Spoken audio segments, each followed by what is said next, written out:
Hello friends, आज हम लोग क्लास 10th के लिए सोशल साइंस का most important VVI objective question को लेकर के आए हैं, जो कि अभी एग्जाम के लिए बहुत ही इंपॉर्टेंट है।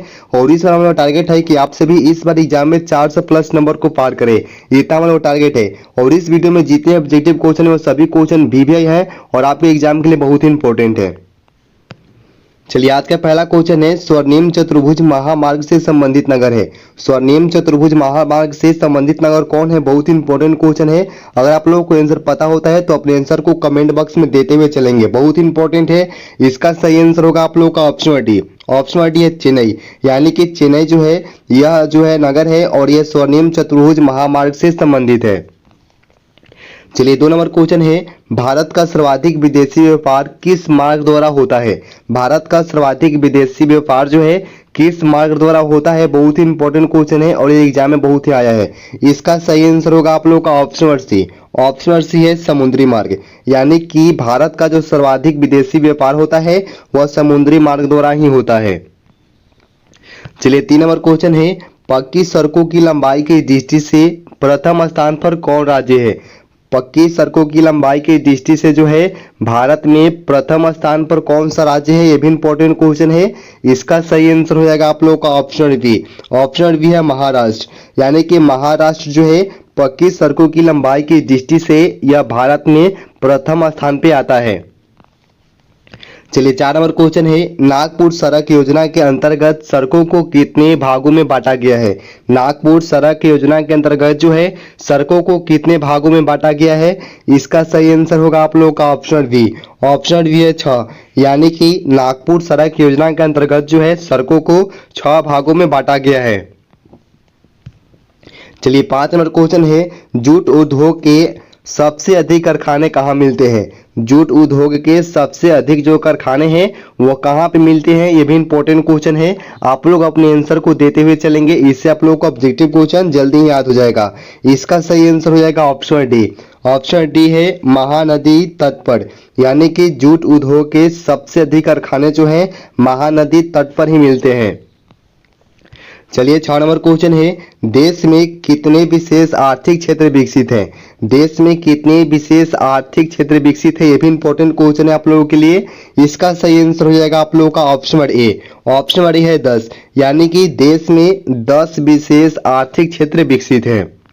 चलिए, 7 नंबर क्वेश्चन है, स्वतंत्रता प्राप्ति के समय देश में सड़कों की कुल लंबाई कितनी थी? स्वतंत्रता प्राप्ति के समय जो है देश में सड़कों की कुल लंबाई कितनी थी? बहुत ही इंपॉर्टेंट क्वेश्चन है आप लोगों के लिए।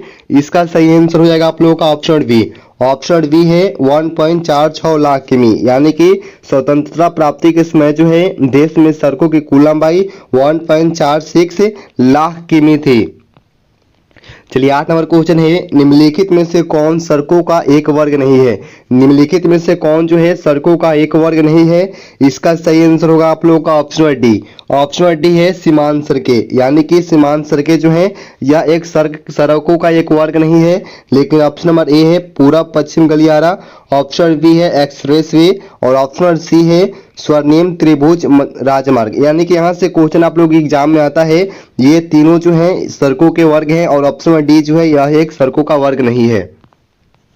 चलिए, 9 नंबर क्वेश्चन है, भारत के किन शहरों में मेट्रो रेल सेवा उपलब्ध है? भारत के किन शहरों में मेट्रो रेल सेवा जो है उपलब्ध है? इसका सही आंसर हो जाएगा ऑप्शन ए। ऑप्शन ए है कोलकाता एवं दिल्ली, यानी कि भारत के कोलकाता एवं दिल्ली शहरों में जो है मेट्रो रेल सेवा उपलब्ध है।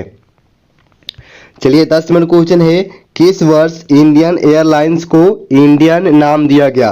किस वर्ष जो है इंडियन एयरलाइंस को इंडियन नाम दिया गया था? बहुत ही इंपॉर्टेंट क्वेश्चन है। इसका सही आंसर हो जाएगा आप लोगों का ऑप्शन डी।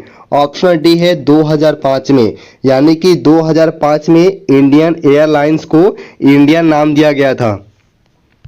चलिए, 11 नंबर क्वेश्चन है, एर्नाड पतन किस राज्य में स्थित है? इंपॉर्टेंट क्वेश्चन है, एर्नाड पतन जो है किस राज्य में स्थित है? इसका सही आंसर होगा आप लोगों का ऑप्शन सी। ऑप्शन सी है तमिलनाडु में, यानी कि एर्नाड पतन जो है तमिलनाडु में स्थित है। चलिए, 12 नंबर क्वेश्चन है, फाल्टा विशेष आर्थिक क्षेत्र कहाँ स्थित है? फल्टा विशेष आर्थिक क्षेत्र जो है यह कहाँ पे स्थित है, किस राज्य में स्थित है? इसका सही आंसर आप लोगों का ऑप्शन बी है। ऑप्शन बी है पश्चिम बंगाल में, यानी कि फल्टा विशेष आर्थिक क्षेत्र जो है यह पश्चिम बंगाल में स्थित है। चलिए 13 नंबर क्वेश्चन है, भारतीय अंतर्देशीय जलमार्ग प्राधिकरण का गठन किस वर्ष किया गया था? भारतीय अंतर्देशीय जलमार्ग प्राधिकरण का गठन जो है किस वर्ष किया गया था? बहुत इंपॉर्टेंट क्वेश्चन है। इसका सही आंसर है आप लोगों का option number A. Option A है 1986 में, यानी कि भारतीय अंतर्देशीय जलमार्ग प्राधिकरण का जो गठन है वह 1986 ईस्वी में किया गया था। चलिए 14 नंबर क्वेश्चन है, ये भी इंपॉर्टेंट है। देश में दूरदर्शन सेवा का आरंभ कब हुआ? देश में दूरदर्शन सेवा का जो आरंभ है वह कब किया गया था? इसका सही आंसर हो जाएगा ऑप्शन डी। ऑप्शन डी है 1959 में, यानी कि देश में दूरदर्शन सेवा का जो आरंभ है वह 1959 में किया गया था। 15 नंबर क्वेश्चन है, ऑल इंडिया रेडियो का नाम बदलकर आकाशवाणी किस वर्ष कर दिया गया था? ऑल इंडिया रेडियो का जो नाम है बदलकर आकाशवाणी किया गया था, तो इसका नाम किस वर्ष किया गया था? इसका सही आंसर हो जाएगा ऑप्शन ए। ऑप्शन ए है 1957 में, यानी कि 1957 में ऑल इंडिया रेडियो का नाम जो है बदल करके आकाशवाणी कर दिया गया था। ये भी बहुत ही इंपॉर्टेंट है क्वेश्चन। चलिए 16 नंबर क्वेश्चन है, भारत में डाक क्षेत्रों की कुल संख्या कितनी है? भारत में डाक क्षेत्रों की कुल संख्या कितनी है? ये बहुत ही इंपॉर्टेंट क्वेश्चन है।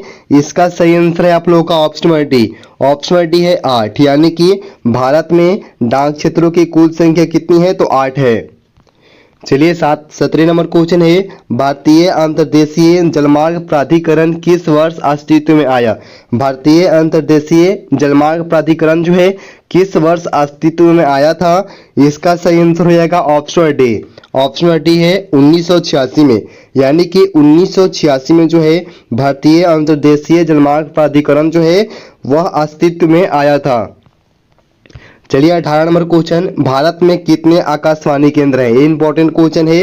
भारत में कितने आकाशवाणी केंद्र हैं? इसका सही आंसर हो जाएगा ऑप्शन सी। ऑप्शन सी है 200, यानी कि भारत में 200 आकाशवाणी केंद्र हैं। चलिए 19 नंबर क्वेश्चन, भारत में टेलीफोन सेवाएं कब आरंभ हुई? ये भी इंपॉर्टेंट क्वेश्चन। भारत में टेलीफोन सेवाएं जो है वह कब आरंभ हुई थी? इसका सही आंसर है आप लोगों का ऑप्शन बी। ऑप्शन बी है 1881 में, यानी कि भारत में जो है टेलीफोन सेवाएं जो है 1881 में प्रारंभ हुई थी। चलिए 20 नंबर क्वेश्चन है, ये भी बहुत इंपॉर्टेंट क्वेश्चन। इनमें कौन जो है व्यापारी केंद्र गंगा नदी के तट पर स्थित नहीं है? यानी कि कौन व्यापारी केंद्र जो है गंगा नदी के तट पर स्थित नहीं है? इसका सही आंसर है आप लोगों का ऑप्शन सी। ऑप्शन सी है जबलपुर, यानी कि जबलपुर एक व्यापारी केंद्र है जो कि गंगा के तट पर स्थित नहीं है। और ऑप्शन डी है कानपुर, ऑप्शन बी है भागलपुर और ऑप्शन डी है वाराणसी। ये तीनों जो है ये व्यापारी केंद्र हैं जो गंगा नदी के तट पर स्थित है। और ये आप लोगों का आज का लास्ट क्वेश्चन था। अगर आप लोग चैनल पर हैं तो चैनल को सब्सक्राइब कर लेंगे, वीडियो को लाइक करेंगे, अपने दोस्तों के साथ जितना हो सकता है उतना शेयर करें। वीडियो से रिलेटेड कोई भी डाउट हो, किसी भी क्वेश्चन में आप लोगों को डाउट रहता है तो आप लोग कमेंट बॉक्स में जाकर वहाँ पे आप लोग पूछ सकते हैं। मिलते हैं अगले वीडियो में, धन्यवाद।